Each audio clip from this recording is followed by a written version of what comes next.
Hello, everyone. I think everyone is connected to this point. Welcome to the first bootcamp of the first ERUA hackathon competition. My name is Markela Gota. I'm a PhD student at the University of the Aegean and a manager of the ERUA hackathon in general. We are very glad to have you here today in another virtual meeting. Allow me to present today's agenda.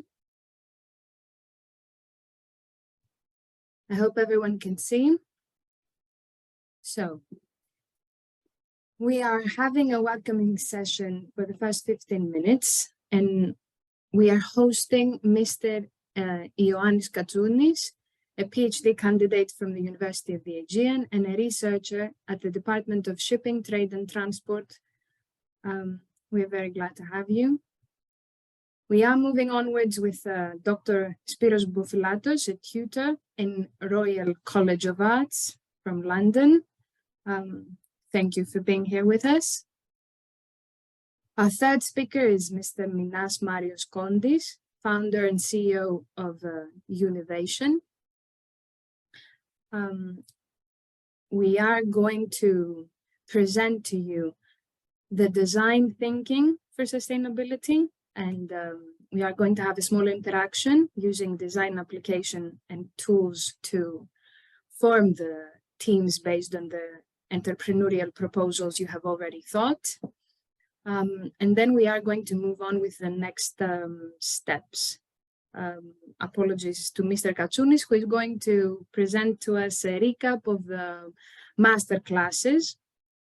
Special thanks to Ms. Georgia Mitsika, project manager for ERUA Work Package 5 from the UAegean, and Ms. Eleftheria, who are supporting the event, as well as to Mr. Ioannis Apostolopoulos, who is our IT expert for today. So, let's take a moment to introduce ourselves once more. I'd like for the participants to open their cameras, all of them, and let me start with Mr. Christensen, because I am seeing you first. Yes, hi. My name is Lasse, and I'm from Denmark, from Roskilde University. Do you want me to say something? Briefly introduce yourself.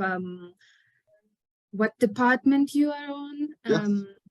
So I'm in the business administration, studying that on the last semester. So I'm also doing my bachelor's right now.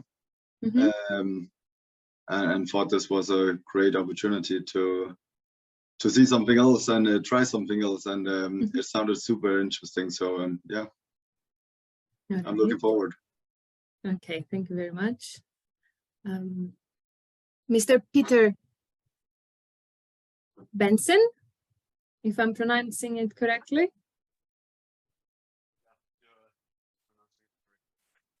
Oh, I can't hear you. Better now? Yes, thank you. Yeah, perfect. Okay. Yeah, my name is Peter. I'm also from Denmark, from the same university as Lasse. Right now, I'm live with you from the Danish UN Association's sort of a storage room, I guess. And the reason I decided to participate in this hackathon is because I just read the word sustainability. I'm very passionate about sustainability, so I thought this was a great opportunity to collaborate with other European students. So I guess that's a short intro for me. Thanks a lot. Michael Touch. I can't pronounce it, I'm sorry. No worries about it. Yeah, so my name is Michal, and I originally come from Slovakia, but I'm also studying with guys at Roskilde University in Denmark. So I'm doing my bachelor thesis and I'm doing business administration at the moment. But also my motivation behind signing for Hackathon was as I already had some experience in the entrepreneurial world and also in the sustainable entrepreneurship. Mhm. So I thought I would like to apply this experience in these challenges and also support the egg and motivation and just broaden my network and see some different like-minded people. Perfect. Just a quick question. A non-hands experience with Yeah. entrepreneurship? Oh, Yes. all right. Very interesting. Thank you. Let me move on with Oliver. Yeah, my name is Oliver, as you can hear. I'm also from Denmark, studying at Roskilde University, business administration as the main subject, just as the other guys. Yeah, I also try to participate in this on the grounds of, I think it would be a great opportunity to try and find some modern solutions, try and develop some modern solutions, maybe even some digital solutions to sort of find some valid business ideas that could help developing the region of the Aegean or North Aegean islands. But of course, we would have to. I'm very interested in finding out a bit more information about the challenges that these islands are facing, as we've heard a bit about it, but I think we could go even more into it. I think there's a lot to grasp and go into. Okay. Thanks a lot, Oliver. Let us proceed with Christos Imamidis. Hello. Hello. I'm from Chios, University of the Aegean. I joined because I saw it was a local program and I really want to see what it was like. I haven't joined a hackathon before and I thought it was a great opportunity to meet new people and from all over Europe. Okay. I am sure you have heard a lot about hackathons from Professor Lekakou. Yes, of course. All right. And I'm very glad to have Katerina as well here. Katerina Pistola. Would you like to say a few things about yourself? Sure. Hello, everyone. I am Katerina Pistola. I'm from the University of the Aegean. I am a student. I am a postgraduate student in the fields of applied sociology and community-based arts, and also a founding member of Carretera, an organization that is behind the project Nomad School, the initiative. So I'm really looking forward to hear your ideas and how we can collaborate together. Perfect. I think I'm not missing another participant for the moment. So we have a very nice pool of different people with different backgrounds. So I'm very glad about that. Allow me to invite Mr. Katsounis to proceed with a recap on the previous masterclasses. Okay, thank you, Markella. Hello, everyone. Great, thank you. Next slide, please. My name is Ioannis Katsounis. I am a PhD research candidate researcher in the University of the Aegean at the Department of Shipping, Trade and Transport. So I will refer to our previous meetings. During the previous days, we had 2 master classes with the participation of various actors from the North Aegean region and other institutions. First of all, we gave voice to the North Aegean region. Mr. Athanaselis referred to the research and innovation strategies priorities for the next programming period. And he told us that the most important challenges are about e-health, e-administration, social innovation, smart transport, nature and culture, blue economy, biodiversity, e-culture, e-tourism, e-agrofood, ecotourism, etc. He also gave emphasis on the development of local products of the North Aegean region, especially products originated from Chios, such as masticha, wine, ouzo, and herbs.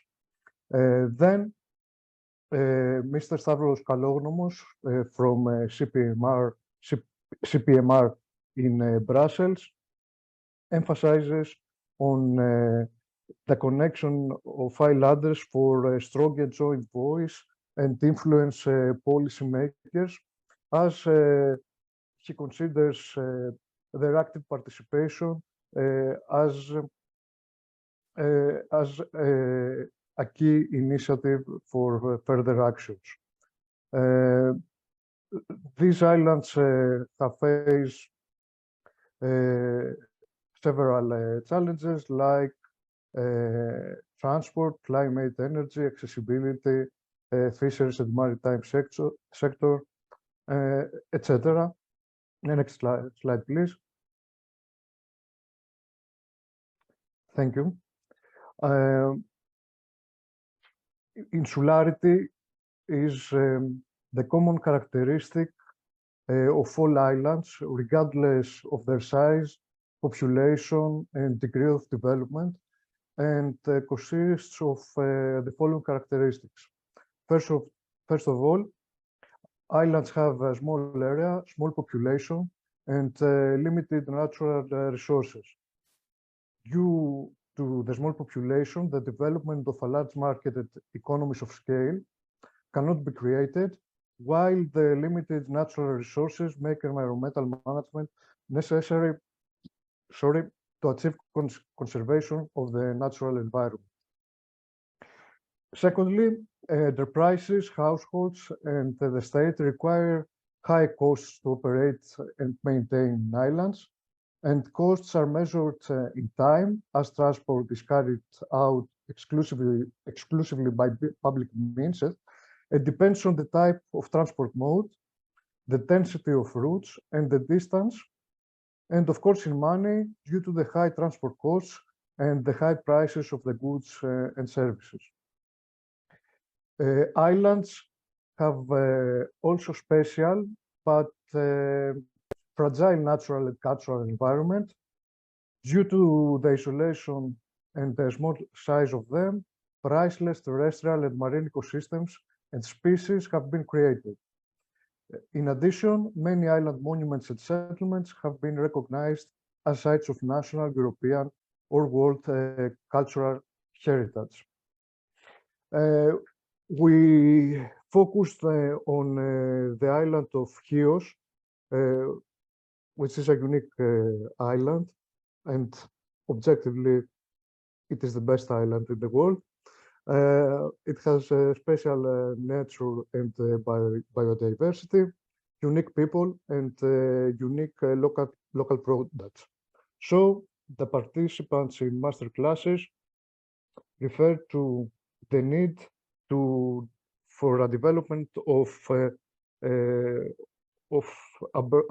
strong brand for Chios, which will be based on taste, cultural heritage, ecotourism, smart transport, etc. Next, please. Great. During the first bootcamp, we'll discuss about your entrepreneurial ideas, about digital marketing, digital markets, and we think that it is an urgent need to create synergies and connect efforts for the visibility of products and places. During the previous year, and more specifically in Paris, we had two ERUA Ideathon projects presented by Stathis and Petros, and they are Aware and Norman School. Simultaneously, we had two other initiatives by by PhD students, such as wasteland and green travels for students. So the challenges we have, as you said, are maritime logistics, sustainable entrepreneurship, culture, and tourism destination. Next, please. Okay. Even though insularity creates obstacles, islands can be places where opportunities can be developed by exploiting their advantages. Islands can be ideal laboratories for studying sustainability and also crowds of experimentation for scientists, as they have a greater scope for social innovation. So we are waiting for your ideas to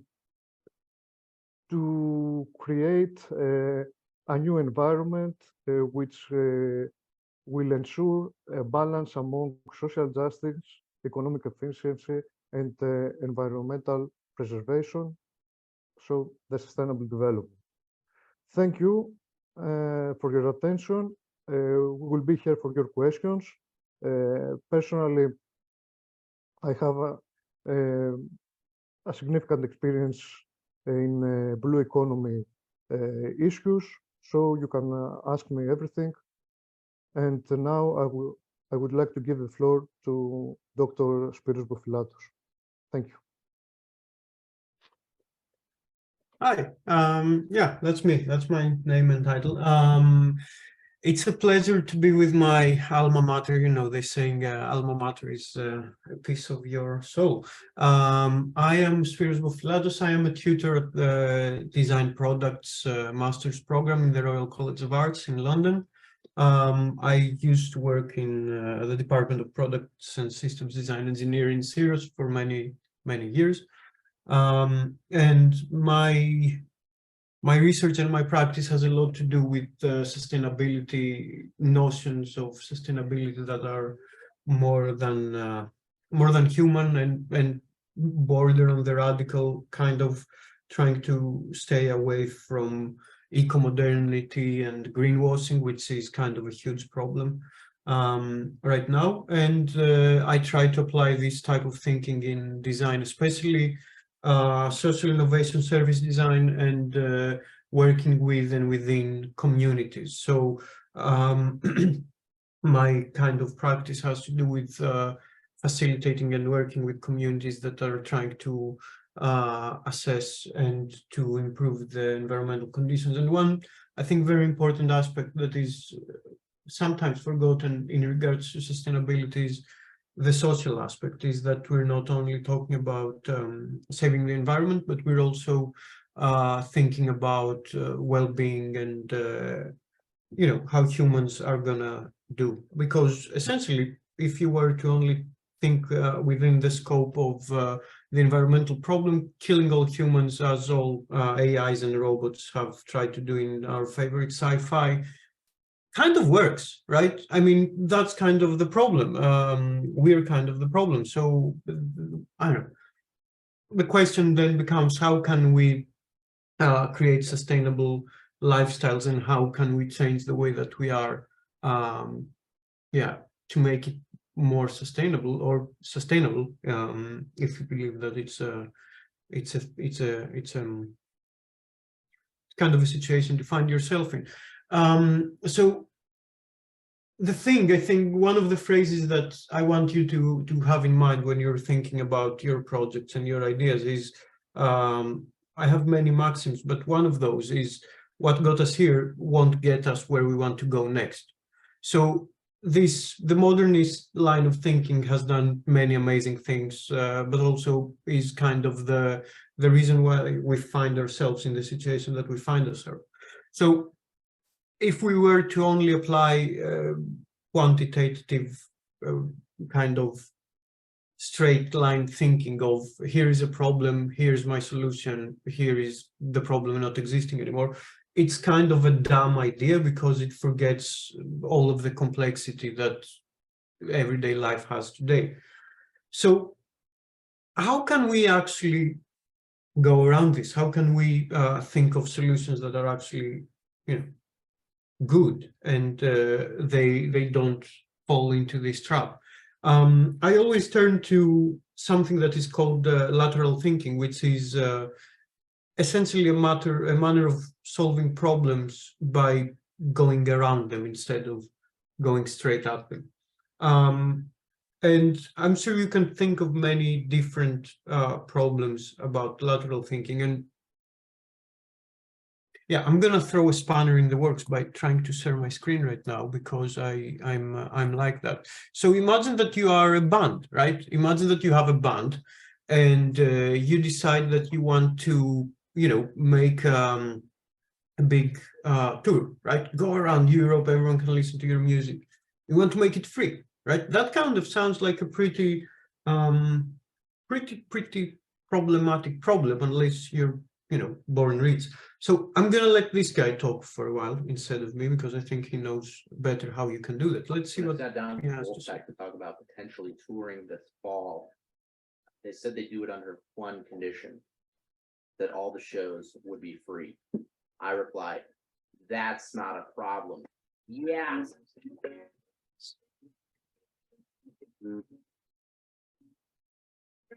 Here's how it lives. Wolfpack released Sleepify, the album, last week on Spotify. This album's different than our previous albums. This album's much quieter. In fact, we believe it's the most silent album ever recorded. When you listen to a Wolfpack song on Spotify, Spotify pays us 0.5 cent. So if you were to listen to Sleepify all night on repeat, you generate $4. Now here's my proposal to you, but I want it to be personal. So let's move this over to FaceTime. I'm proposing that if you stream Sleepify on repeat while you sleep every night, we will be able to tour without charging admission. And if you don't already have Spotify, for a limited time, Spotify is going to throw in the entire history of recorded music. Also, we're going to base the routing of the Sleepify tour on where Sleepify is happening the most. Never in the history of music has it been so easy to support a band's tour. All you need to do is make your sleep productive. Yes.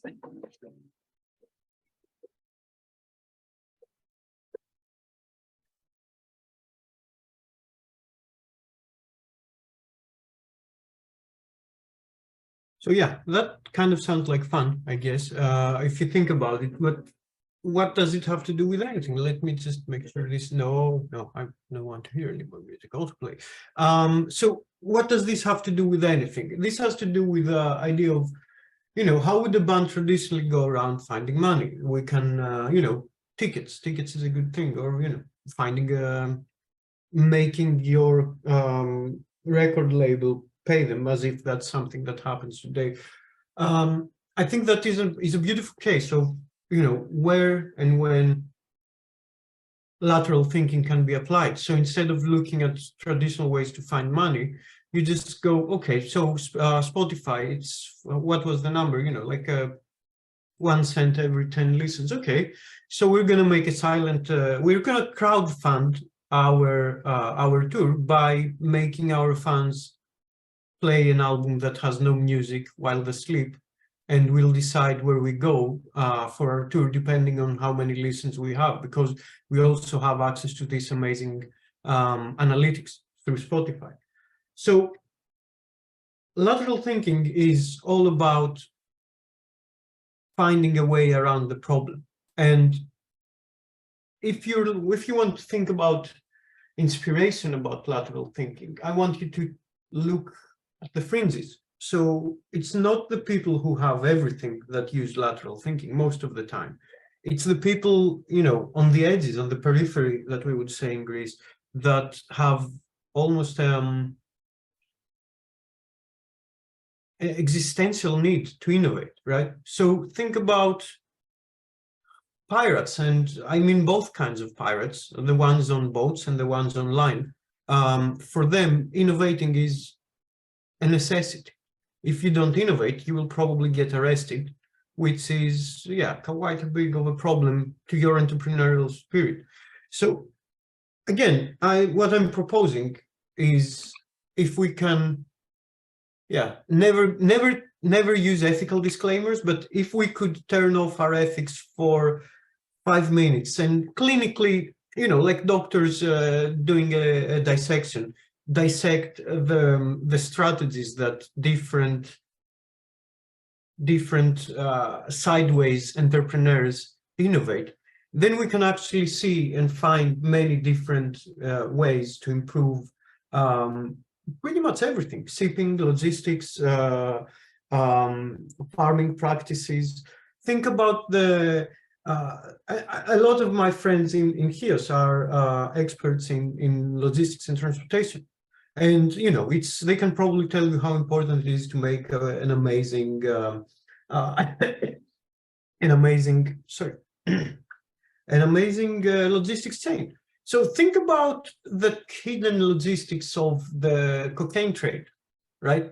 Some people are innovating to, you know, move cocaine from Colombia to the British city of London and up the nostrils of bankers. How do they do it, and what can we learn to better design supply chains? We can all talk about how bad are drugs and you know, everything else around that, but okay, throw the ethics out the window. Again, ethical disclaimer, but what can it teach us about building more resilient logistic chains? Because they're pretty resilient. They get arrested all the time, and they still apparently get more drugs into Europe. So what's up with that? How can I learn from things that, you know, are forced to innovate to do that? I think that's my main contribution for today. And I think it's something that can really help you with your ideation and trying to think of ways to achieve a goal more effectively, whatever that might mean. Please don't go out doing any crime. I've said it, it's recorded, so I cannot be considered an accomplice. But look at the edges and look at the people who have the most to lose in any given situation. Because again, the line of thinking that got us here, capitalist economic, science-based, rational thinking, is not going to take us to the place where we need to be, which is kind of a sustainable net zero or net positive society. So that's it. Now you're free to tell me in British terms that I am a bloody idiot, or you know, ask me away anything you want. And yeah, thank you very much for the time. Hope this was inspiring, and yeah, hope none of you gets arrested. That's all I have to say. See, it's not about not doing crime, it's about not getting caught, and that's also All right, thanks a lot, Spiros. Thank you. I think what we can get from your presentation is that the first step to lateral thinking is replacing the word problem with the word opportunity. I think those were some inspiring words for our participants. I would like to give you some time for questions, if there are any. Both Mr. Katsounis and Mr. Bofilatos is here to respond to any concern you may have. I'm just going to say I completely agree, and I actually have a prime example for that as well. So there is this thing, a very interesting case in design, product design. It's called the Camden bench. So the borough of Camden gave a brief to a bunch of designers to design a crime-proof bench that can be used to withstand pretty much all the stresses of city living. Part of it was make it so that people cannot steal your bag while you're sitting, make it so that homeless people cannot sleep on it, and make it so that people cannot skate on it. They did a pretty good job. They designed a brutalist cement monster, which can also be used as a barrier in case of terrorist attacks. But as you can imagine, the moment you tell a skater, yeah, look, we designed this skate-proof bench that you cannot skate with, can any of you tell me what happened next? I'm sure you all can all imagine. It's a very simple question. they all tried to skate it. Yeah, that gave birth to a new skateboard trick, which was like, yeah, you need to find a way to make the can then grind, which sounds like a gay bar, but it's also a type of trick where you go and it's like meant to break you and go like that. And yeah, obviously they did it. It took 6 months, but they did it. So it's even more. It's, I would say, yes, look at problems as opportunities, but even more, I would say, look at barriers as challenges. Just how can I go under it or over it or around it?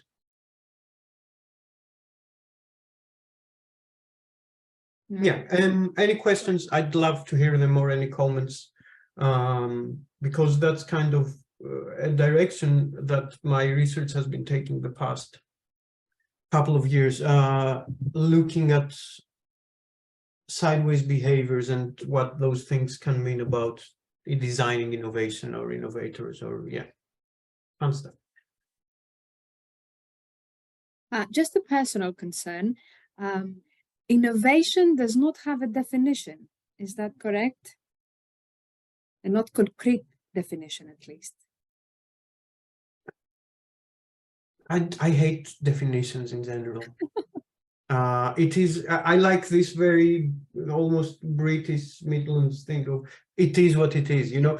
There is I will defer to the Supreme Court of the USA and their definition of pornography, because I like to say that is something we should apply to any definition we have to do. The Supreme Court of the USA, and by extension the state of the United States of America, defines pornography as you'll know it when you see it. Oh, okay. Which is it's a pretty good definition. I mean, you know something is erotic when you see it. So yeah, I'm going to use that definition, and I'll say, so innovation, you'll know it when you see it because you'll know that it's not pornography. So yeah.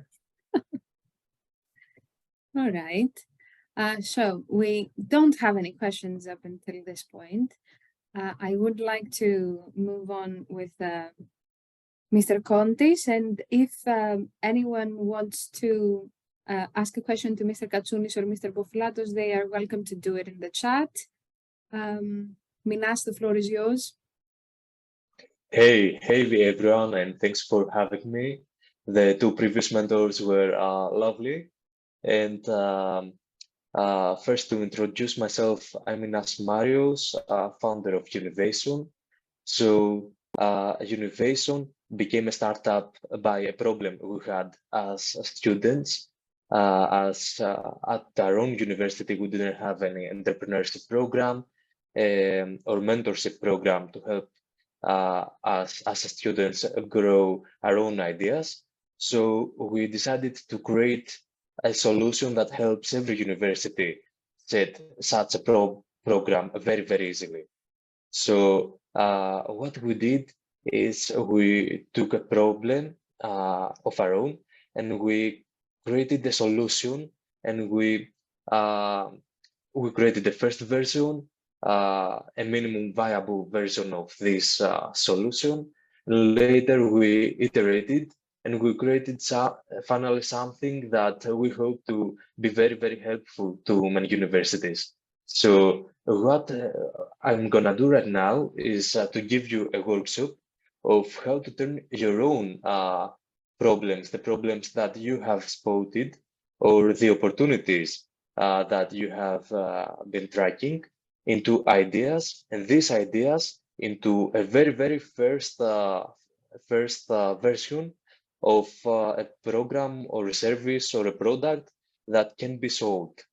So let's go straight ahead, and I'm gonna share my screen, and I hope you can see it. And as our hackathon is about sustainability, green economy, and creative communities, and an example problem I'm gonna use is the food waste.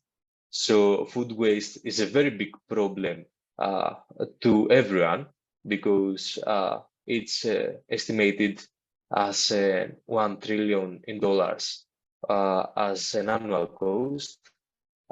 It's also estimated as 8% of the global greenhouse gas emissions. And also it is calculated that each year 1.3 billion tons of food is wasted that could be used to feed nearly 3 billion people. So as an example, I will take this problem, which may be important to me, and I'm gonna try to find a solution, and after the solution, I'm gonna also show you how to build also a very, very handy product, an application, let's say, for this one. So this is not something only for the specific one, but also a methodology that you can use, you can adapt to create your own participation into this hackathon. So as an example of solution, I have thought to solve this problem, food waste, a marketplace for tasty leftovers. That means like every local cafe or restaurant or bistro near you, during the late hours, the closing hours, we could probably reach out to them and to ask them to give this food for a hefty discount. And we're gonna promise them that we're gonna bring new buyers. So no food is wasted, actually food is saved. And also the customers, we bring new customers to the business. And also the customers themselves are very, very happy because they eat fresh food, but that's for the same day that was supposed to be thrown away. So we have this idea, and let's see some steps of the methodology and the tools that we can turn this idea into reality. So first of all, we have to think about the problem. That's a bit of design thinking. And first, we have to emphasize. So we have to research the current food waste problem in the community. We want to solve it. Then we have to understand the target user behavior and the preference when it comes to buying food, but also for the restaurant owners when it's to throw away the old food and the leftovers. After that, we have to define the problem and the solution. So here we define the app value proposition and the unique selling points. That means the discount we give to the customers and the new customers we bring to the local restaurant. So it means awareness for the business. And later we have to identify the key features that the app should have and prioritize them based on the user needs. So this one is to create as effectively as we can an app and to get it out to the potential users as fast as we can to test it, to test the need of this app in the actual world, not just in our head. So in the end, we have to ideate, to brainstorm potential solutions and to identify the problems, the specific problems and futures. And in the end, we prototype. So we create a very, very first version of this app and we iterate to the most promising ones. So the first step to actually solve together this problem via the solution I'm proposing to create like a marketplace app for the leftovers is to create a landing page that's not gonna be really handy to order food or to buy food, but that's just like a window, a display to show the service or the solution, the sustainable solution you're imagining, and to test the demand, to try to collect emails of people who are or may be interested in. So during this first step, I'm suggesting you personally like Webflow which is a pretty nice web editor. So you can build websites without coding at all. You can even get to some ready templates. And let me ask you all, if anyone knows how to code, if you have been building a website, so please raise the hand if you have been building a website or know how to code. No one. Okay. Do you mean I see from the Christos. scratch or? Yes, sure. Okay, then no in that case. Oh, sorry, what was that? I was just asking if you mean how to code the website from the scratch, or just implement some codes as, for example, in a WordPress or something similar. Yeah, even WordPress. Okay, then like WordPress, I will do the end up then. Nice. We have Michal. Anyone else knows how to build up a site, even a Wix, even a simple one? Noah. And maybe you? Yes. Yeah. I haven't done it, but I've been to some classes where they showed it, so I have an idea of how to do it, but it's not something I've dribbled with myself. Good. So, what software do you use to do it? Oh, also WordPress. WordPress, nice. Yeah. So WordPress is a little bit old solution, let's say, and it's not really good for the old experience. I personally like Webflow, as I told you, which can give you very, very advanced capabilities, but let's try right now TypeDream, which is a very, very easy to use platform. So I'm gonna share it in the chat section, so you can try step by step with me, build your own website right now. Or if you don't have a computer right now, or if you are unable to register, you can follow my screen share. So I'm giving a minute or two for anyone to sign up in the platform. And when you log in and sign up, you will see what I'm seeing in my screen.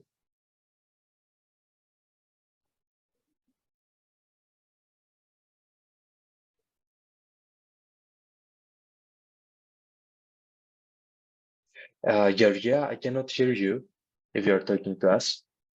No, okay. So let's go ahead. And I'm gonna choose create a website.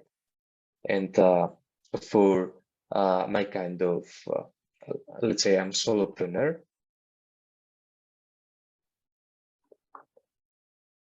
And with this very, very simple, very, very basic web creator, we can see some themes for the website. See this one baked. I like this because it's about food, and we could give it like, we could use it with some example restaurants, with some example pictures of food. So with just one click, the editor loads and is about to give us a website that we could customize. Okay, so skipping all that, the baked phrase is gonna be our brand name. So we're gonna change it very, very easily, like just like a Word document, all the text inside. So I'm gonna write, nope, our app is a marketplace for food leftovers. Add your favorite, local favorite, let's say. Favorite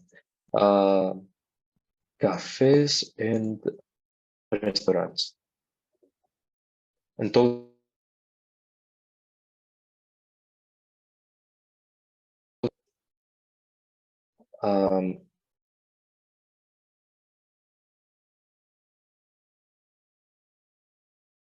I'm gonna also say solve food waste and buy food for cheap. And in the menu, we can say our restaurants and place some example items, let's say, or some example locations. It can even be not real restaurants who have partnered with us because we're just thinking about the idea, but we can just make it like a plan. So after the changes I'm doing, I just click the publish button here.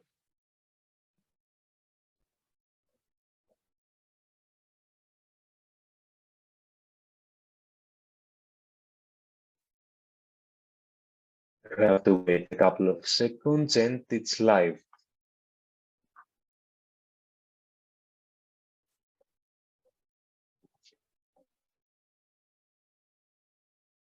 My internet connection is pretty bad, so you have to wait a bit, but I'm sure the site that we are building will be super fast, loading super fast.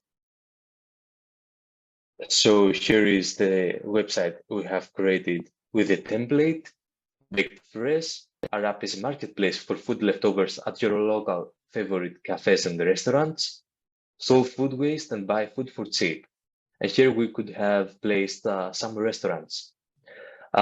Beside that, so right now what we have is a landing page that can be used to showcase our vision, to write some texts about the solution we're offering, but we also need to collect emails from potential customers, from both buyers of the food and from the sellers, from the restaurant owners. So the second tool we're gonna use is tally.show. So I'm also sending you this in the chat, and just as a note, okay, I'm gonna send you a link. So I'm giving you a couple of minutes to register and to test tally.show yourself if you want to. So tally.show is like a Google form, but very, very better, much easier to use, and the best experience for the user who submits their email. And what we're gonna do now is create a form that collects emails from potential customers and embed it in our actual website. So I'm gonna create a new form. I'm titling this name Join Baked Fresh. And what I'm gonna do, this is just like drag and drop, very, very easy to use. I'm gonna ask for put a name, your name field, and we give it a short answer. And later we're gonna ask for an email.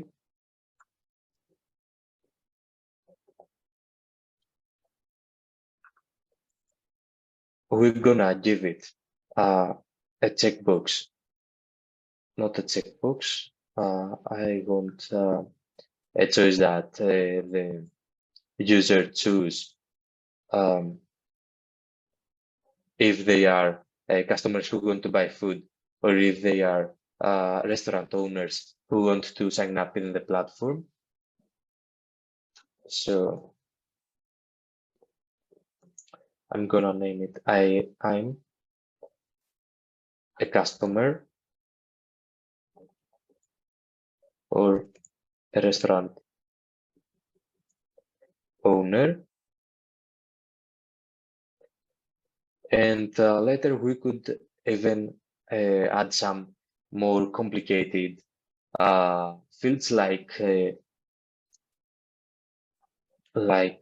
question that asks, why are you interested in joining? So this question we want to give it some pre-filled results. So I'm gonna say we're gonna make this one for buyer as a customer basically. So I want to save money. I want to help solve the food waste problem.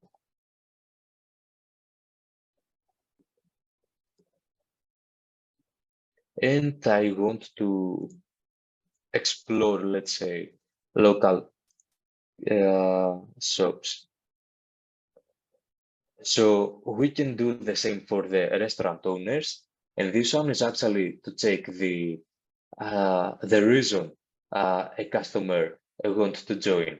So what we're gonna to get from this is feedback about the actual importance of our solution and the actual problems we're solving. So the same, if we do the same for restaurant owners, we could likewise create one solution to help solve the food waste problem. The other one is to sell the unsold food and get profit for that. And the other one could be even to bring new customers to the shop and even get some sell some food cheaper at the first, but then we're gonna raise the awareness via the app. We're gonna bring new customers, so these new customers may become regular ones. So via this one, we can test specifically the reason a customer may choose our solution, and we want to get exactly the reason, the problem we are solving for them. So, Minas, this is a way to interact with your target groups more effectively, I would say, and also a way to create a community around the solution you're bringing forth. Yeah, basically, we haven't gone yet to the community, but this is first to create something very, very fast, just like a display of our idea that we could share to our friends and to the world and to the communities you're talking about, and to be able to really capture their willingness to join and to pay for the product and to test and demand. So what I'm gonna do right now is publish this form, and we can we have multiple ways to get the form to the actual website we are building. So here it is. So I'm gonna right now add the button.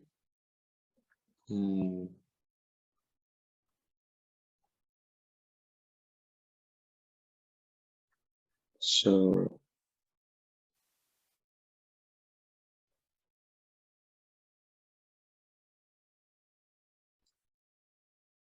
okay, here we are. So I can name the button register and get food discounts.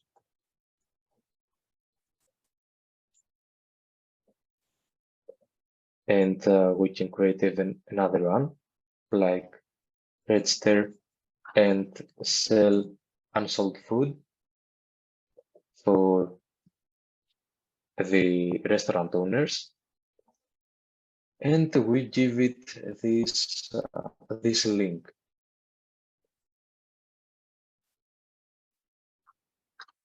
So here, wrong link. This one, and we give it this one. We will also change the color to make it different. Anyway, bad design, but let's test it if it works.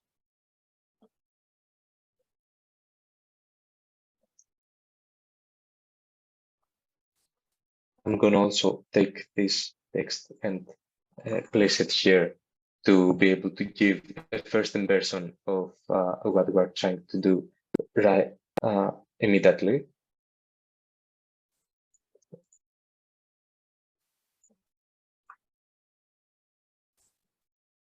Okay, so it's published, and let's refresh. Okay, it's not published.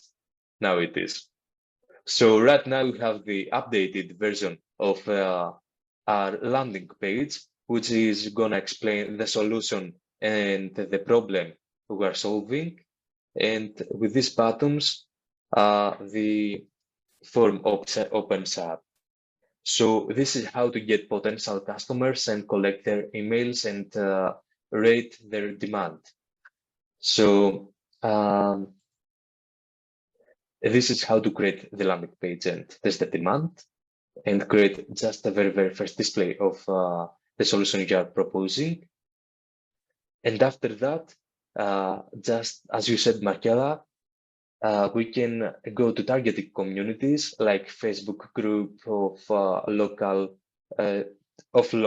let's say locals of Hamburg, and create a post of the idea we are thinking, and both call customers and restaurant owners to join the platform or to leave feedback for us.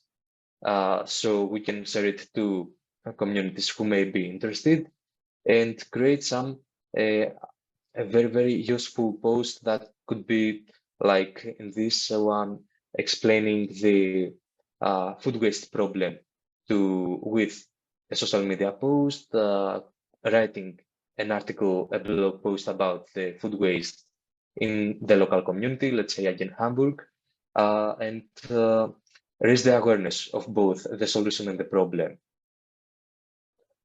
Later, from the potential users, we have collected their emails and details. We can choose the ones that are most specific and most targeted to the problem we are solving, and we can invite them to an interview. The best one is via Zoom, so we can.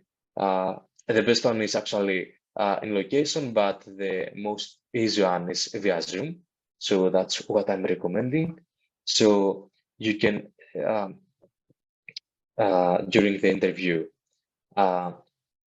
ask them about the problem, about why they signed in the first place, to ask them about the food waste, about how often they buy food, how often, if they are restaurant owners, they throw away food and in what quantities. And after that, we can take some decisions, we can take some feedback, and even after 5 interviews, you can start looking for patterns and interesting habits between the interview, these ones.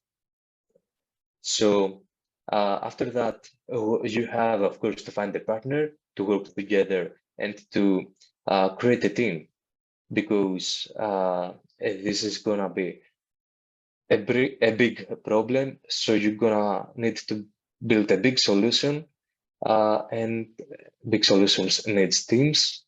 So at this step, we'll do it just right after the demo I'm giving you. So we're gonna create new teams right now. We can propose ideas and match you into teams, but stay tuned for this. And in the end, not in the end, but after that, we have to build. You have to build an MVP. So MVP takes the learning you got from the interviews, the feedback, the comments, everything, and you create a very scrappy landing page that is not only able to collect an email, but that is also able to deliver the service you are promising.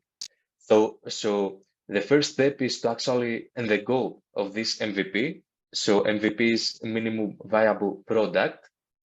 The goal of the MVP is to advance your learnings and not to produce the perfect experience. To explain this, it's something you can build just like in a week, and really fastly deploy it to the real world and test not if the users like the design of the website or the loading speeds, but if they get the actual job done, even if the design is super bad, super ugly. So again, this could be a simple form with some manual work, like you could create a form with some restaurants. Let's say you got 3 restaurants that would like to participate in a pilot program. You can create a form with these 3 restaurants and some photos of some items, some foods they are providing, and to, let's say, in the form that every day after 9 o'clock in the evening, you will provide 50% at this shop. So what a customer how a customer can buy it is through the website. They complete the form, they choose an item, and when they they can even pay at the form or like via card, or they can pay to make it even simpler at the restaurant. And so when they complete the form, any verification email is being sent back to them, and when they go to the restaurant, they show to the waitress or to the waiter this verification email, and they get the item they ordered via this very simple form at 50%. So I'm gonna right now you can build something like that easy with a form, but there are also some other tools. I'm gonna show you this software studio. So I'm also sharing this tool via the chat to you. So what software is? Software, yeah. So this works like this.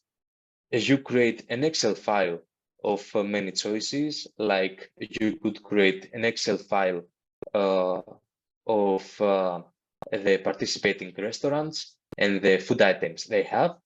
And this one takes the Excel and turns it into a live website. So I'm gonna use this one, property rental. And instead of rental and houses, we could turn it into food. So we could choose Google Sheet or Airtable, which is an Excel file.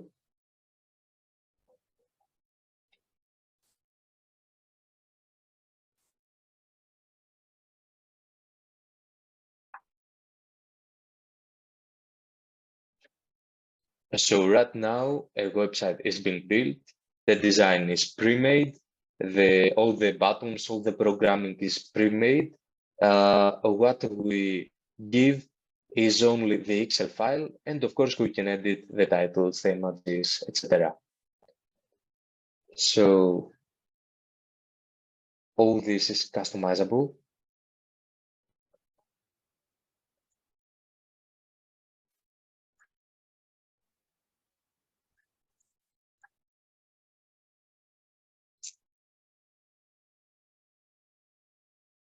Okay, my internet connection is pretty bad, so it doesn't load, but so every item, oh, it loaded. Every item you have on the Excel file appears here. So it's another very handy tool to create an MVP, a minimum viable product, a very first version of your solution, to test it and to make it one step further from the simple landing page with the form. So I'm going back right now. So in our MVP, also there are also, you can create a first version, you can create a second one, but always keep in mind to optimize for speed plus learning. because you're trying to test the hypothesis you did for the problem and for the solution you're proposing, not for the actual tech you're building. So let's say we want to have tested the first version with a landing page and the form, and we now have to build a better site, a better platform, a better app. What we analyze the steps we have to do. So we have to build the sign up and login for the users and the vendors, to list the available food items, to provide some filters based, let's say, on food categories or location, how far a restaurant is from the location of the user. And we could even implement a payment system and also notification system for users and vendors. Remember that all these can be optional choices, so you have to choose the really required ones for your prototype. So let's say the ordering and payment system, we could just use the payment in the cashier. So this is not really required, so we delete it. So we launch this new version of this minimum viable product, and we gather again the user feedback from both the customers and the restaurant owners to improve the app. And later we refine again the app based on the feedback, and we launch it again and again. So in the end, your actual goal is to generate traction and to gather as many customers as you can, and that is done by improving the MVP by repeating the steps 1 to 6, and that's basically about listening to the users of this app, listening to their problems, and trying to implement new solution that will be very targeted to the problems they have. You update the landing page with the new information. You can even share your learnings, interview more targeted people, and improve your MVP. Always remember that the best traction, the best metric for traction is the number of paid users you have. And you can even try, you can even have other traction options, like getting into accelerator, pitching this idea into a competition or to a hackathon such as ours, and win it too. Now I would like to give you, Allow me to interrupt you for a moment. We have a question in the chat regarding your presentation. Michal says, I am aware that this is an example scenario, but how can we be sure that the 50% offer is interesting also for the restaurant owner? What are they getting through collaboration with the app? Just to be clear before implementing MVP and moving to other steps. Yeah, exactly. Excellent question, and very right to the topic. So we're building all this to just test if both the customers and the restaurant owners would be interested in. So we could create, in this example, a very beautiful landing page in a couple of days, and go to some restaurant owners and tell them who have this platform, and what we do is offering 50% to the items that are unsold by every restaurant that signs up, and we would like to sign up yours. They will ask, but why? Why should we join? We can tell them what we're gonna, how is this gonna help them. So first, in this example, this is gonna sell the unsold food they have. So they're gonna get money for something they wouldn't.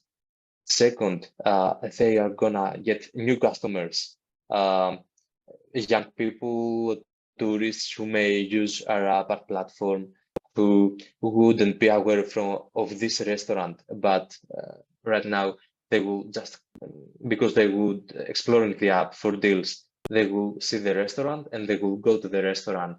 And from new customers, they could become regulars.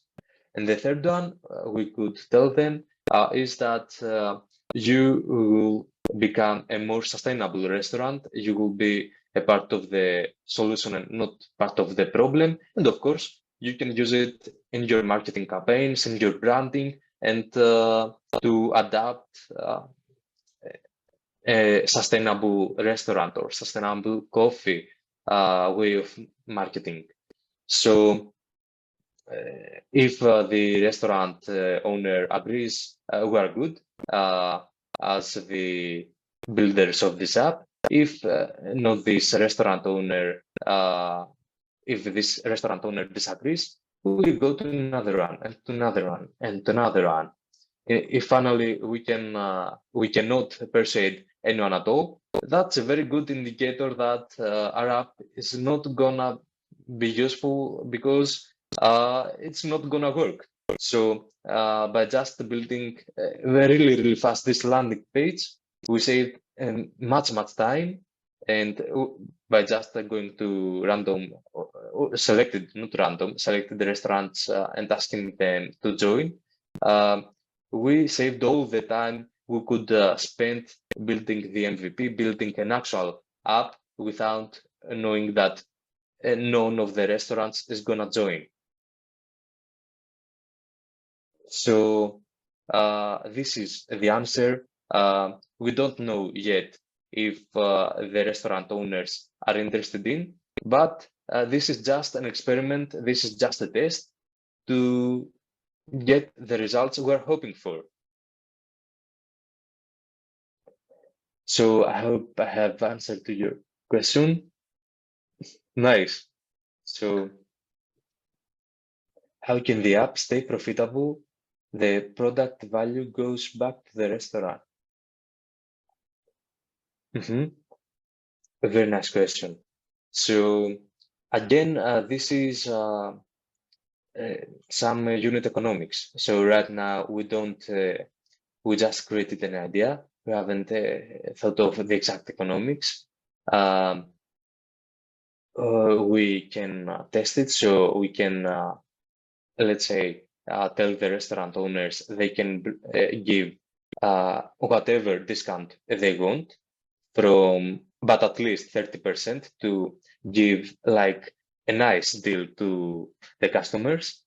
And we, as a platform, as an app, we could tell them that we're keeping 10%, but we are going to also bring the new customers to you, help you with the marketing and the green sustainability, etc., campaign stuff, and give you some guidelines for the marketing.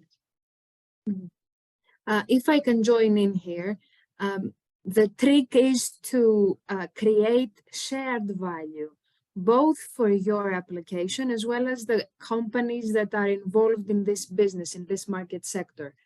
But in case you are an application like with all the characteristics that Minas has already described, you are acting as an intermediate. So you have to understand how you can exploit that position. Some of the examples Minas gave are related with the economic theory. So yeah, exactly. So as you, in this idea, in this example idea, you're a marketplace. So what you can do is charge the commission out of every transaction, every order. You can ask for a subscription without commission to every restaurant who would like to join and to support such thing.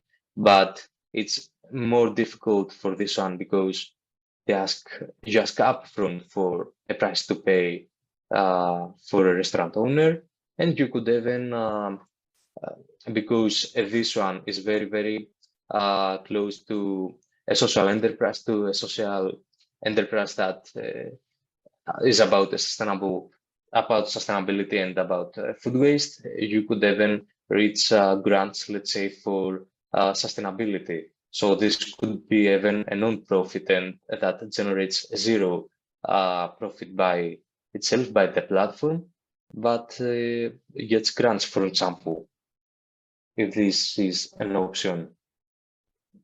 So I see. Please, if you have any other question, if you have been trying to build your own website during please go ahead. Yeah, I just wanted to ask regarding this, because that was exactly as Markela mentioned. I guess that was the shared value to both sides, and also as the app is acting as a mediator with for the product that is being shared by the restaurant. That's also why I wanted to ask if you consider that. And I'm aware that this is like the example scenario, but if it was considered as I don't know, like cost-cutting scheme, or if it would be a commission-wise, or if it would be exactly as you mentioned, if it would be non-profit case. That was just like one thing that I didn't get during the presentation. So I just want to make clear, but thank you for your answers. I think you answered it perfectly. No worries. So actually, this is one example from an existing app that works all over Europe. It's too good to go. So it's a nice app to test it for yourself. It saves both money and food. And again, if you have any other question, if you have to ask about the theory, about the actual programs and software we've been using here, please go ahead, raise your hand or text in the chat, whatever you like. Guys, you can express your questions and or concerns. What Minas has presented up until now is uncharted waters for me, because I really do not know how to develop a website. However, I think you made it easy for us to grasp the concept. If anyone has a question regarding the digital tools and how these can be used in the ideas you have already thought, now is the right time. I think some of you have already thought about something that could apply to this competition. So you are welcome to ask for guidelines from Minas, who is an expert on this, since he has developed his own, right? Yeah, exactly. So I see from Katarina, yeah. Take it on. How could we throw software Excel list of products to our TypeDream landing page? Okay, that's nice. So TypeDream is is basically only for the landing page part. So the TypeDream I show you is, okay, screen myself right now. Okay, let's go back to here. So the TypeDream application here is just to create imaginary businesses, imaginary ideas into something that looks very, very real, and to create your digital presence into the World Wide Web. So software, which is this application which we created a real website with some listings of homes and property that could be turned into restaurants and real food items. That's the real app, the real platform. So for first, just to collect emails, you can create the landing page using TypeDream, and later when you have more customers and more partners, you can create a better MVP, a better prototype, like using software with an Excel file. So it's not using those two together, but it's using each one at every different step.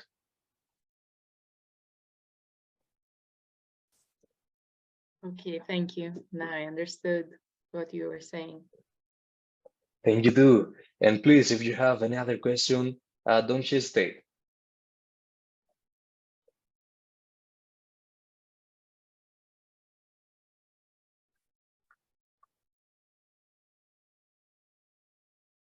So this is the right time to discuss about software. We are going to have Minas with us in the next meetings as well, but you can't take advantage of his knowledge now. Yeah, of course. So Univation is also a website you developed from scratch, right? Yeah, so actually we developed multiple versions, and first, of course, at the same likewise, like what I presented you, we created a platform, not a platform, just a static website for what we wanted to do and what we were imagining of doing. And later we created a first platform that we gave it to free to some universities. We upgraded to last year's version. So our platform is a digital place where we can run hackathons, we can run cooperation programs, we can run events and mentorship programs. And actually this year we created a more customized one based on the feedback we get. And now we are selling this both to universities and to companies. So the process was as you described to our participants as well. You identified a gap, a problem in the market, in the environment where you interacted, and then you developed an MVP, a minimum viable solution, which reminds me something I've heard. If it's ugly and it works, it works. So yeah, exactly. About the aesthetics. All right.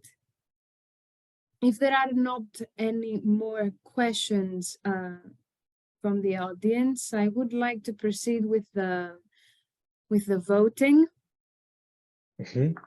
And Markela, should we invite the participants to Discord? Yes.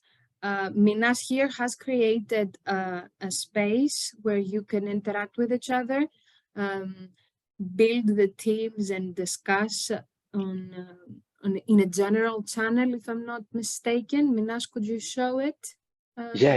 And the first, let me ask again to everyone who is familiar with Discord. Let's raise your hand.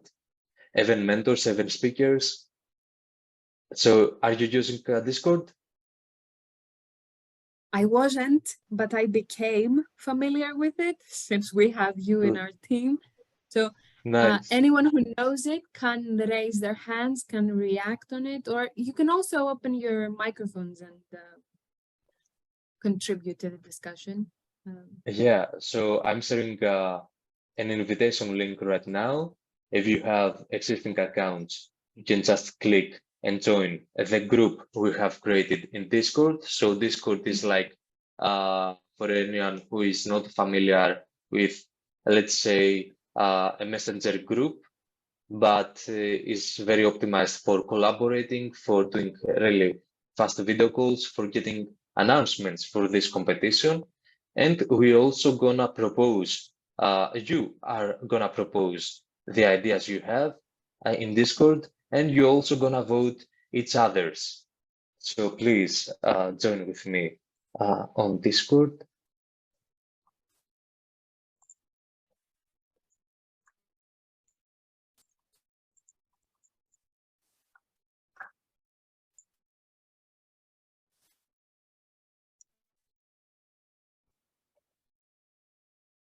I am in the general chat. Nice. So everyone joining the server, you can say hi to the general chat channel.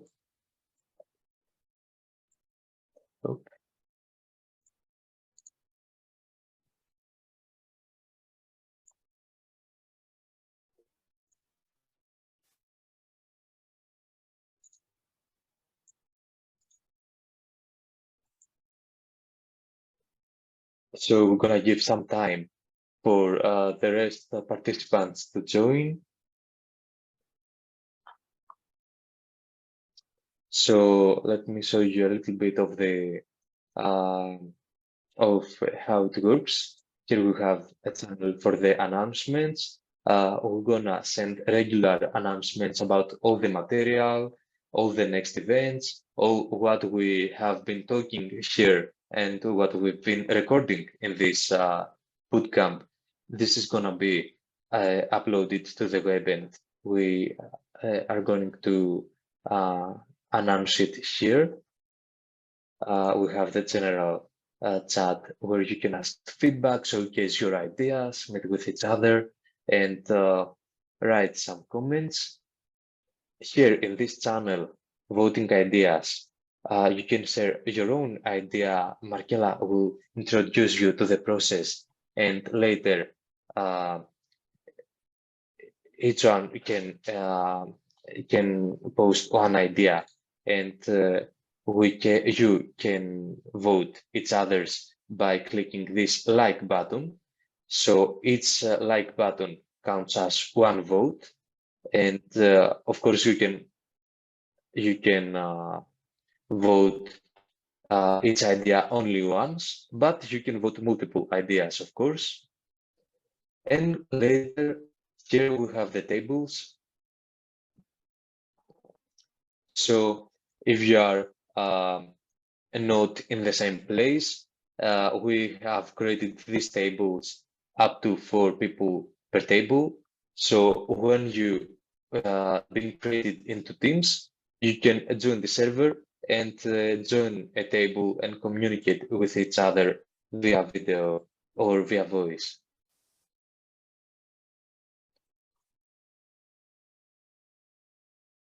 So I'm joining with Lasse. Hey, can you hear me? Yeah, I hear you. I hear you. Nice. So that's all. I see more people coming, joining in.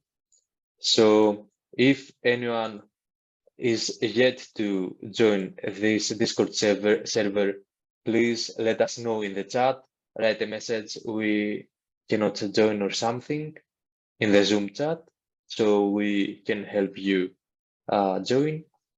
And if not, if we don't see anyone chatting in, I can give you Markela the stage and start about suggesting ideas and voting.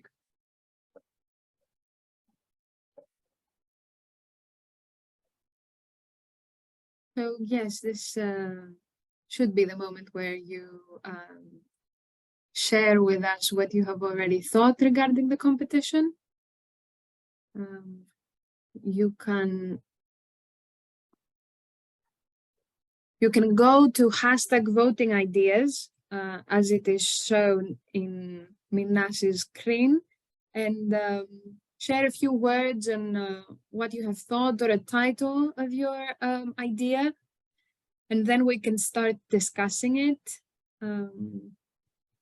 This is a small brainstorming session where we can all understand more about the competition, the challenges, as well as the concept behind what you have already thought. So please don't be shy. Whatever you have in your mind until now is welcome.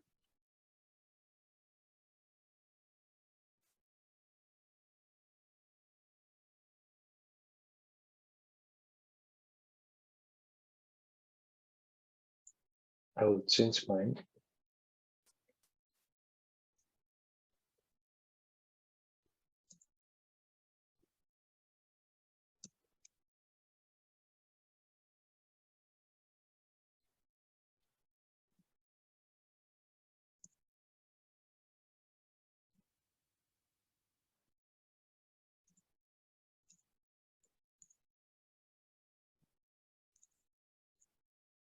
You can write whatever you like, okay? A brainstorming session is a few moments to just bring to the table the ideas and concepts. They don't have to be structured at all. Popper. I can see Popper. Who is it?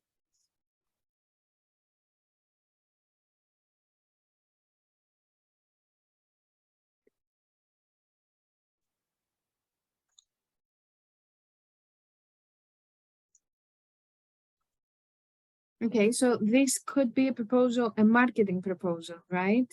An incentive to promote restaurants and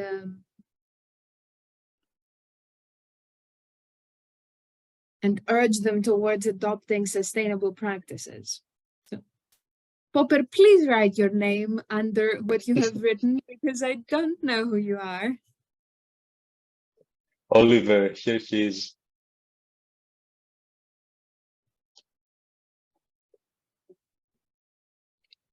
So we see multiple people typing right now. The keyboards are on fire.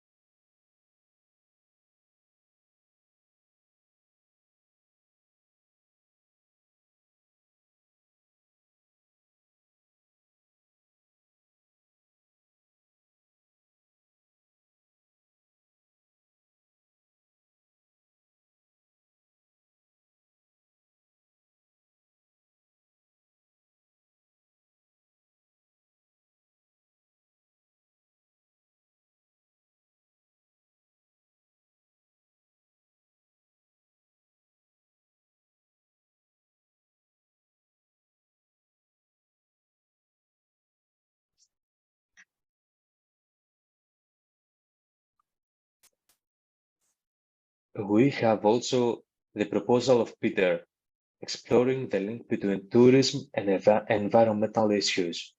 Having tourists come and be educated about biodiversity or actively help implement sustainable solutions are the main goal of their whole day.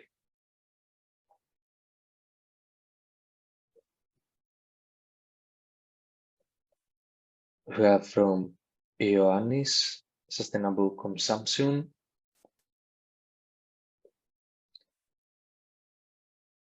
I'm giving a vote, an upvote to everyone as from the official account to show that this every proposal, every comment has been seen. And we have Katerina, Lasse, Slim Pete, and Dasi typing.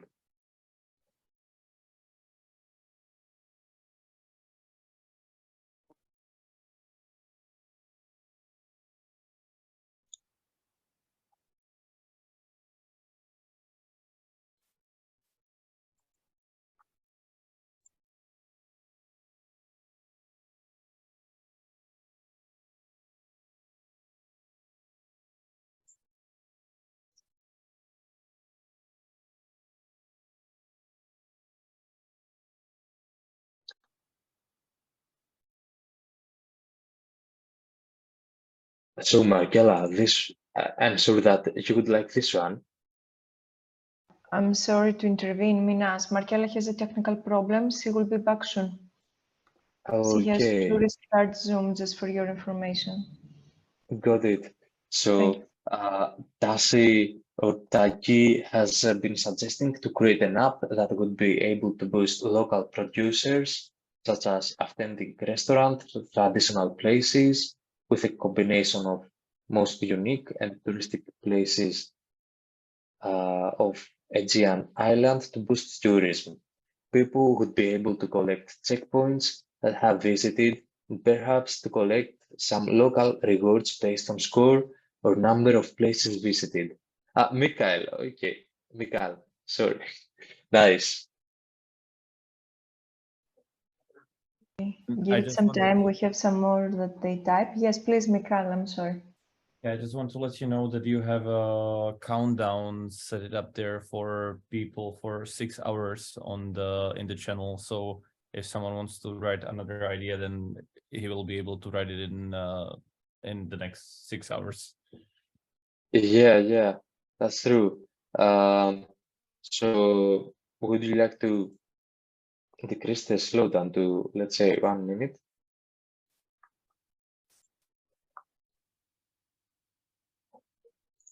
So Katerina is suggesting that we hope to develop Nomad School and van converted to a mobile lab featuring an open-air cinema, a cooking and searching station using only solar power to run its activities and use it in our universities as an innovative way to build stronger student communities and exchange using hands-on experiments.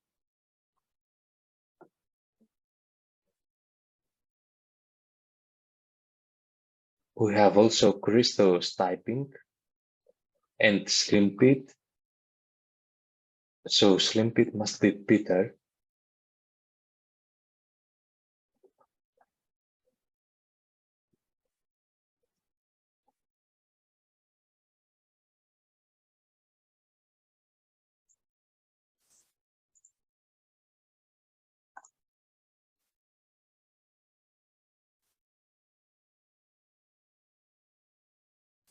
So as waiting for the more ideas to come, why not to invite Mr. Katsounis and Spiros is on the call. So Mr. Katsounis, to share some feedback about the ideas. How do you see them? Yes, I'm trying to reply to Peter, but I cannot. Okay. The first one of Oliver. Yes, I think that it is strongly related to the SDG 12 about the sustainable consumption and sustainable production, because some owners of restaurants produce their products such as fresh fishes, fresh meat, fresh vegetables, etc. About Peter's, the first word I have in mind is ecotourism. Right, Peter?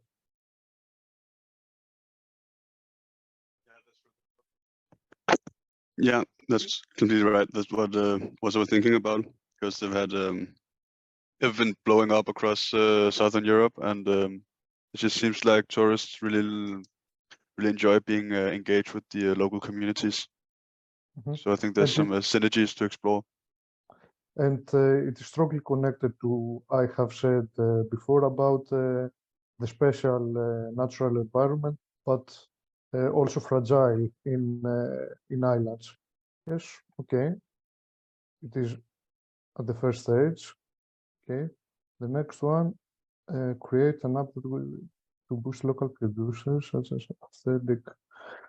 With a combination of motion to boost tourism. People would be able to collect checkpoints that they have visited, perhaps collect some local rewards based.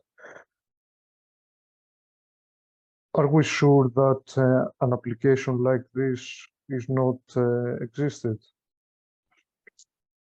What Mr. Katsounis' thought is the first step you have to make. Check out the competition. The first step is always market research. See if there is anything that resembles what you have already thought. In case something like that exists, what is your competitive advantage? How do you differentiate your business idea from what already exists? So, Michal, a task you can undertake is search whether something like that already exists. Because it is a nice idea, but let's see if it already exists. Apologies to Mr. Katsounis for interrupting him. Oh, never mind, Markella, no worries. Thank you. So these are your first unfiltered ideas, and I make comments about this stage. Michal, look for it. And Katerina, we hope to develop the school one converted to a mobile lab featuring an opera cinema, a cooking, a charging station using only solar power to run its activities. Okay, solar power from renewable energy resources. Katerina.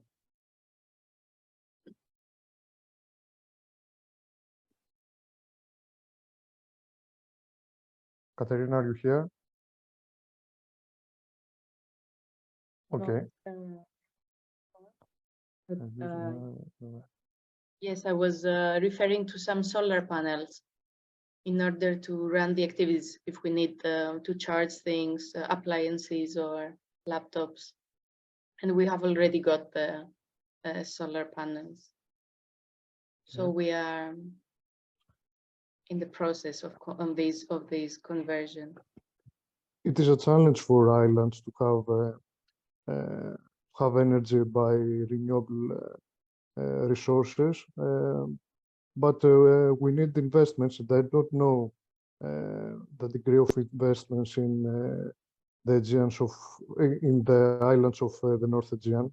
Okay, I need time and more specific ideas to have a clearer image about what you want to do.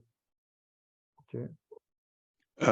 Right now, I have trouble posting another idea. I think I can't post anything in the chat.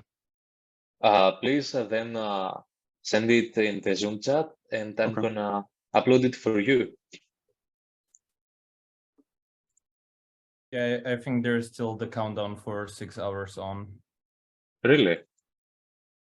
Let me test this. No, it's 1 minute right now. So we have five more minutes for this small brainstorming session. Anyone who hasn't shared their idea can do it now. Minas Peter has already sent it in the chat.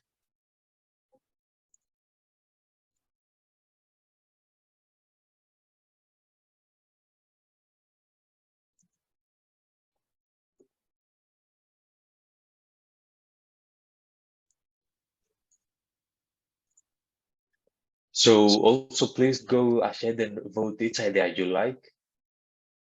Of course, Peter, if you vote this idea, we don't gonna count your vote. That's okay.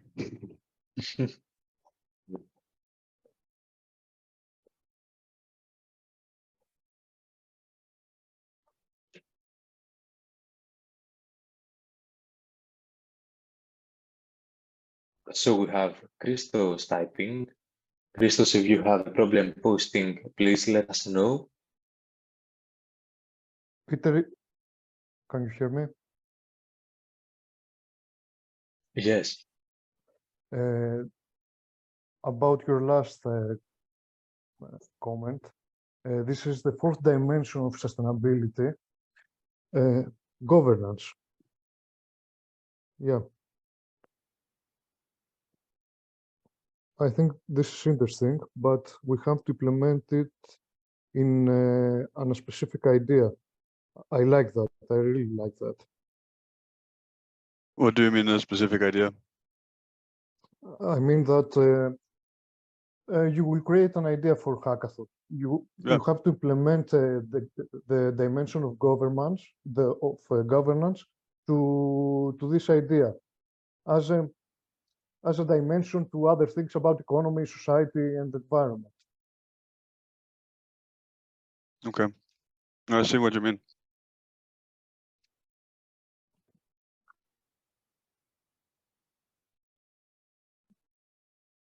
So we are waiting from Christos, and then we can close up this session. From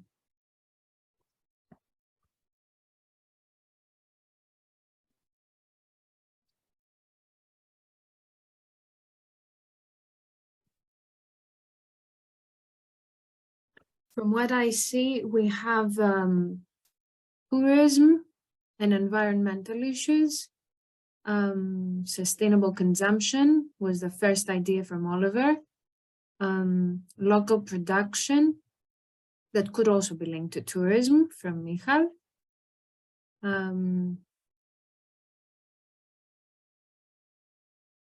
Renewable energy from Katerina, as well as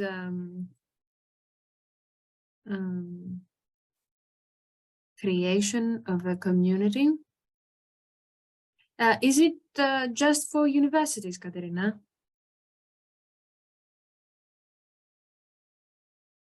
It's also about local communities. I just wrote it because I had universities in my mind, but it's also about local communities, yeah, local villages. Nice.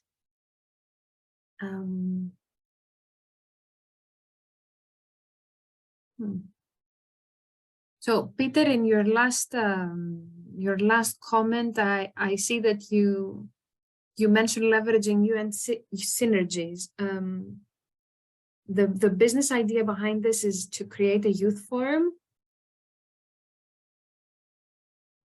If you can share a few words, I'm sorry. Yeah, I was just thinking it was to create a youth forum, and then, for example, you just mentioned securing investments, for example, for the Nomad School. This could be a way to create a channel, but these needs to be raised at a higher level where we would be able to reach more people and potential investors in sustainable solutions for the Egan community. All right. Christos, as we have said already, it doesn't have to be a structured idea, so please share your perspective so we can proceed with the voting.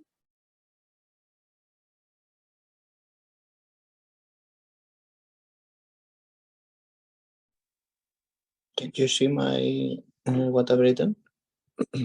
No, it still seems like you're writing. Okay. Please share a few words. Well, I was thinking like a score for businesses that shows how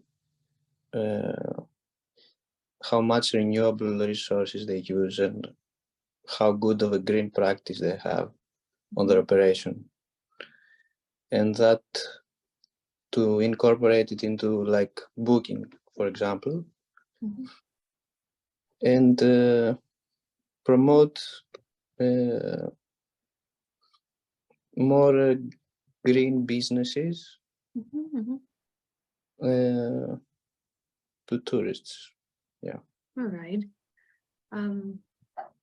I can see that all ideas that have been shared up until now are based on sustainability, which is a good thing because this is a fundamental pillar of ERUA as well.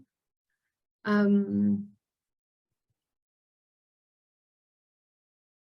would like to proceed with creating teams, but I would like this to be free for you. So I'll ask you to vote on the ideas that have been shared on the basis of building a team to proceed with that idea. And then you can take advantage of the Discord environment that Minas has already structured in order to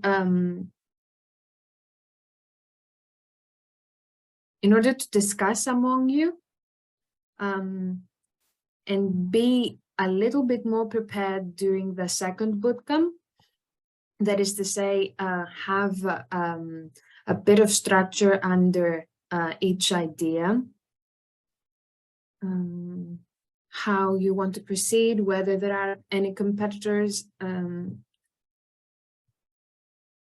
Share the general overview of your idea. So these are the next steps we are going to undertake. If anyone has a question about this procedure, can ask now. I don't know whether all of you have voted, but let's have a few minutes for this.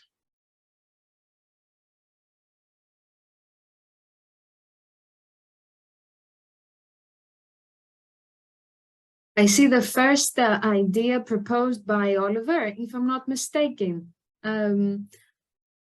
has 6 votes up until now. You have been a bit influenced from the example that Minas gave you, right? And then we have the idea proposed by Michal. All right. Let's see how this goes.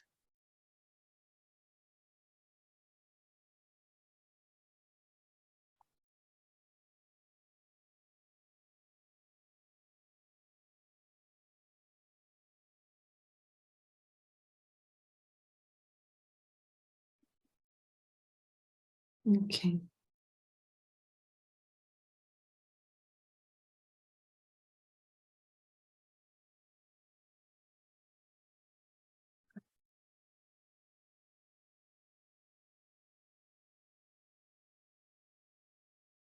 So.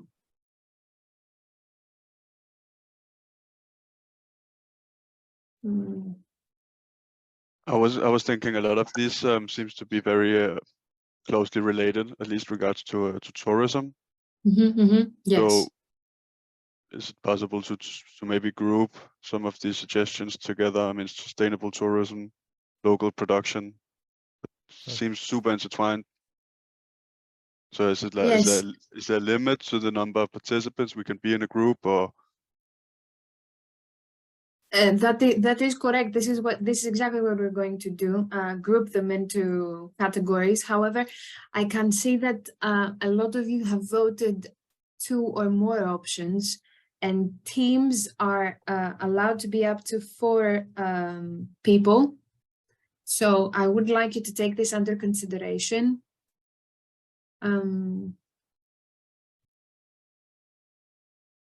We can group ideas based on the category under which they are included, as Peter has said already as well. We have tourism for sure.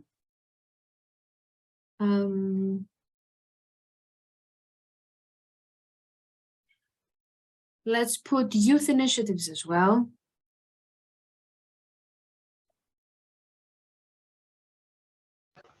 Markela, do you think that we may type down somewhere the category so that everyone could see it? I think it will be easy. Easy to write down. For example, the one that we mentioned now, the tourist, may we type it somewhere so that we can see and I can type it here in the chat. So I'm sorry? I can type it here in the chat. Oh, perfect. Okay. All right. So we have tourism as the first category. Perfect.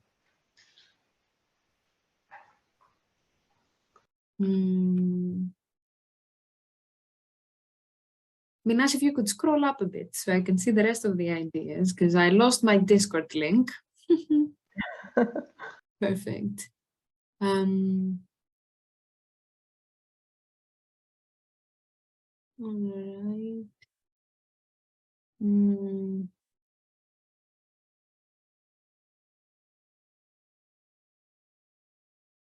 Oliver's idea, I would propose to add it as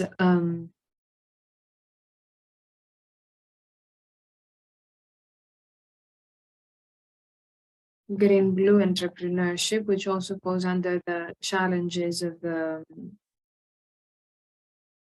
competition.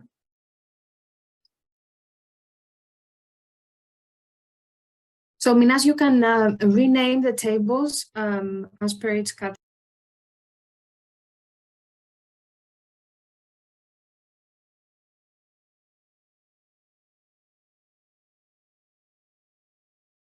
Markela, you have a closed mic. Apologies. Okay.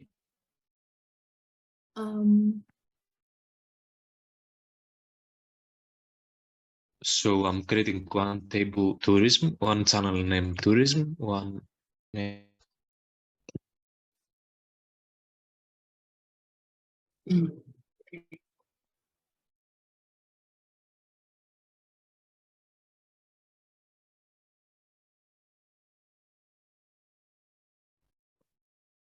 Sorry, I realized we just went over time and I have a meeting right next door that I need to get to.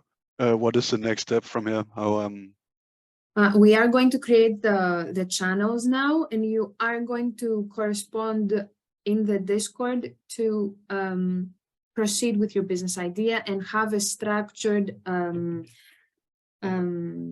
presentation by the next bootcamp. Okay. Okay, thank you. Yeah, perfect. So for the next meeting, should we prepare like presentation in some format, or should it be just presentation that we will be able to present? You can present it in a PowerPoint if that facilitates you. Okay. But you can also write a few words in a Word, whatever suits you. We would prefer the presentation in order for the coaches to get a better perspective in a bit of time, and not having to read the whole Word within the meeting. So please proceed with the presentations by the next bootcamp. We are going to meet up again on the 12th of the month at the same time, if I'm not mistaken, Georgia. All right. Please stay connected through the Discord. This is where teams are going to be grouped to discuss and develop the ideas further. So thanks to everyone who participated today, our participants and our speakers. Many thanks to the IT who made this possible today. Hope to see you on Friday as well. We had a very fruitful meeting. Thanks a lot, everyone. Thank you very much as well. Thank you. Thank you, dears. Thank you. Bye. Bye. Bye, everyone.